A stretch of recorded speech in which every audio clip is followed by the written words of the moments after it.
Esta semana que recién acaba nos trajo como noticia el reconocimiento de San Basilio de Palenque como municipio de Colombia. Noticia que me llenó de júbilo. Finalmente, después de 400 años de ser el primer pueblo libre de América, sí, el primer pueblo libre de América, antes incluso que los Estados Unidos, que los norteamericanos. Primero fue San Basilio. Por supuesto, contando con un liderazgo, tema que recurrente en mis videos, el liderazgo de Bencos Viajó. Bencos Viajó, además de ser un libertador de los negros de esa época, del 1610, por ahí, es mi libertador personal, en una forma.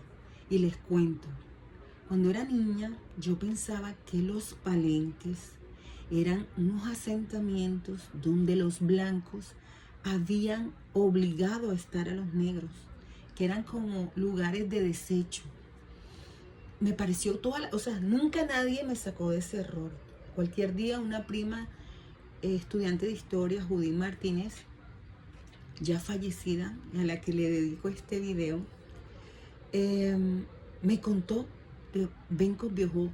Yo alucinaba cuando Judy me contaba de la gesta de Bencos Viajó. Este negro venido de África, bueno, traído por supuesto a la fuerza por los españoles colonizadores, a la fuerza, a él y a muchos más africanos, estaba esclavizado. Y Bencos se escapó con otros tantos esclavos y se refugiaron en lo que en esa época sería la selva, cerca a Cartagena, y lo que hoy es San Basilio de Palenque. ¿Qué pasa? Que Bencos no se contentó con liberarse a sí mismo y al grupo de africanos que liberó en ese momento, sino que además empezó a apoyar a sus otros a los otros esclavos y los empezó a liberar, los empezó a rescatar de manos de la esclavitud. Los españoles de la época decían que él los estaba secuestrando, cuando los únicos secuestradores, por supuesto, eran los españoles, que traían a la fuerza a estos africanos. Bencos, me imagino que con una fuerza y una determinación superiores, logra liberar a una decena, me imagino decenas, no hablan de cifras. Cuando se hace la investigación no se habla de cifras, pero liberó a muchos esclavos. Por supuesto, los españoles entraron en, molestia, se molestaron porque les estaban robando a sus negros.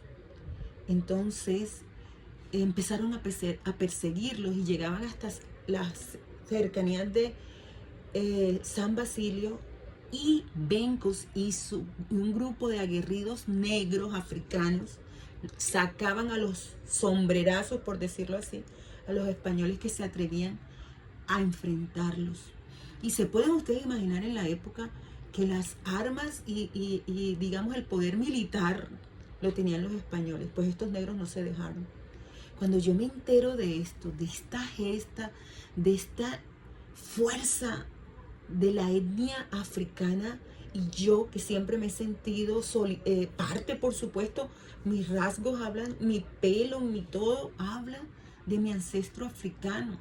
Cuando yo escucho esa historia, me reconstruí, porque yo siempre de niña decía, bueno, pero ¿cómo así que los negros con toda esta fuerza se dejaron apabullar? ¿Por qué no hicieron algo? Claro que habían hecho. Lamentablemente esa historia solamente la alcanzo yo a escuchar cuando tenía alrededor de 40 años, ¿se imaginan? 40 años. Esta historia afortunadamente ha sido rescatada para todos los niños, y yo particularmente recuerdo que una compañera de trabajo me decía que su hija decía que no le gustaba ser negra, que por supuesto una negra hermosa, una afrodescendiente hermosa, una niña hermosa. Mi amiga era blanca, ya falleció también. Y Sandra también, donde estés, mi cariño.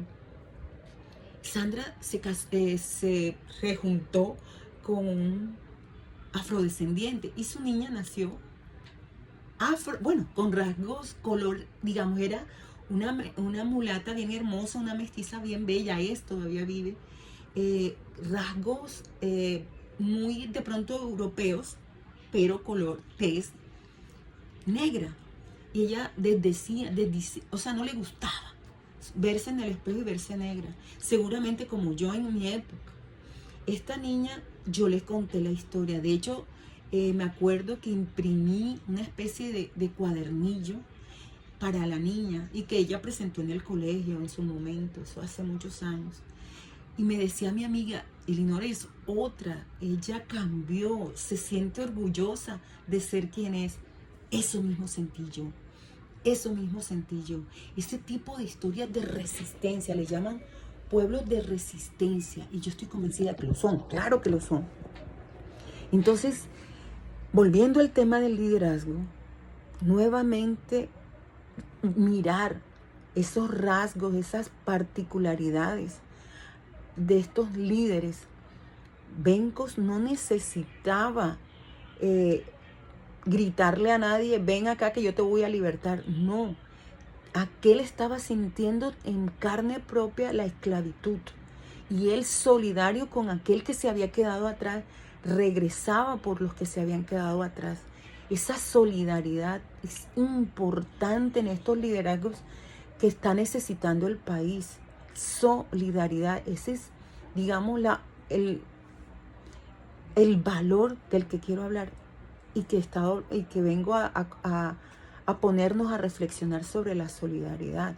El hecho de que yo esté bien, el hecho de que ya yo haya resuelto medianamente o bien o precariamente mis necesidades, no me exime de la responsabilidad de ayudar a los que no lo han conseguido. Y eso nos enseñó Bencos. Bencos no pudo haberse quedado tranquilito en aquel lugar que hoy conocemos como San Basilio de Palenque y no interesarse en más nadie. Él no. Él sentía el dolor de los que se habían quedado atrás y una y otra vez regresó por más de ellos. Bencos logra firmar una paz con los españoles porque los españoles le dijeron, bueno, señor, vamos a darnos pasitos. Ya nosotros no los vamos a ir a buscar a ustedes, los vamos a dejar quietos allí en ese lugar donde están, pero tú ya no vienes a robarte más, le decían así, no te vienes a robar más a nuestros negros. Él dijo, bueno, está bien, acepto la condición. Por supuesto, ya había rescatado a muchos. Pasó que Bencos igualmente fue traicionado. Lo apresaron y lo colgaron. ¿Qué pasa? No quedó allí la causa cimarrona, que así les llamaban a los negros que se escapaban, cimarrones. Se levantaron muchos bencos y había como una especie de mito. Decían que Bencos había revivido y que volvía y rescataba a más esclavos. Porque la solidaridad de Bencos no quedó con él, no murió con él.